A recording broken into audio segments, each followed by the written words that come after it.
Hello, succulent lovers and green-thumbed friends. Welcome back to another episode on Succulents Box's YouTube channel, your ultimate guide for all things succulent-related. Today, we're diving into the wonderful world of Opuntia cactus care. Let's learn how to keep these prickly beauties happy and thriving.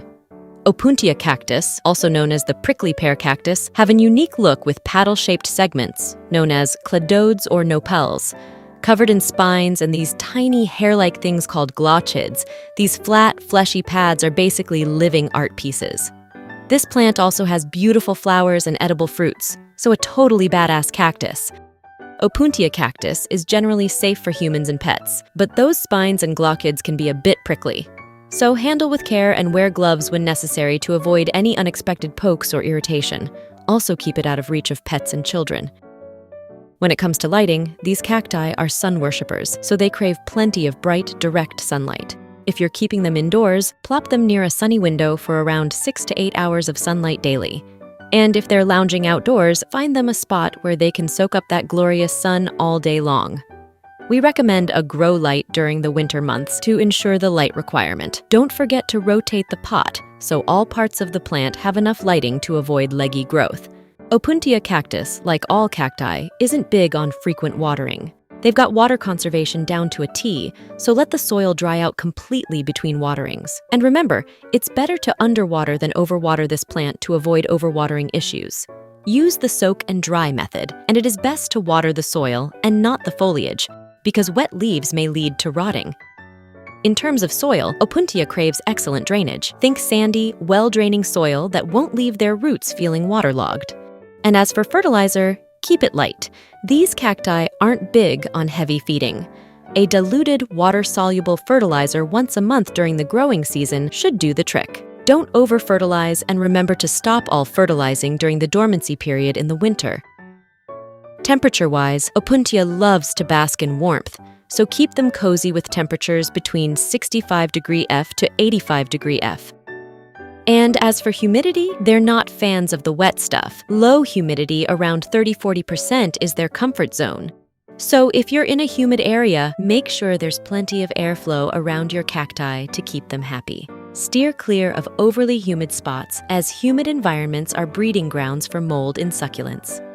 When it's time to pot or repot your Opuntia, choose a container with good drainage to prevent soggy soil situations. And remember, these cacti don't mind a bit of a squeeze, so opt for a pot just slightly larger than their current digs.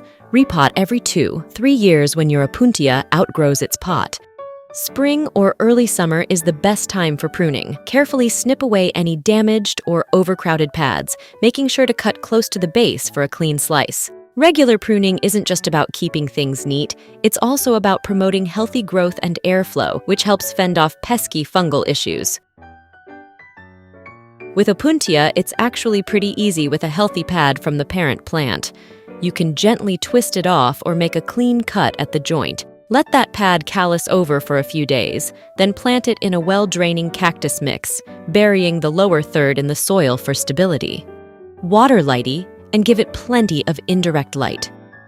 This cactus produces colorful floral displays with vibrant hues like yellow, red, pink, or orange. After the flowers fade, it's fruit time. Known as tunas, these goodies come in shades of green, red, purple, or yellow when ripe. They are sweet, juicy, and totally edible. If you are excited about the flowers and fruits, try giving your Opuntia plenty of sunlight, just right watering, and soil that drains well. Opuntia cacti, tough as they are, can face several challenges. Soft, mushy pads or a darkened base usually means overwatering. On the flip side, neglect can cause shriveling and wrinkling, so don't forget to water regularly during the growing season. Pests like scale insects, mealybugs, and spider mites can weaken the plant and need treatment with insecticidal soap or neem oil. Too much sun can lead to sunburn, seen as yellow or brown spots on the pads. Cold can damage some species, causing soft, discolored areas on the pads, while high humidity can invite fungal diseases like stem rot or powdery mildew. And that concludes our in-depth guide on caring for Opuntia cactus. If you found this video helpful, be sure to give it a thumbs up and subscribe to our channel for more succulent care tips and tricks. If you have any questions or suggestions, feel free to drop them in the comments below. Happy gardening! For more, you can find us at succulentsbox.com or on YouTube, TikTok, Facebook, Instagram, and Pinterest.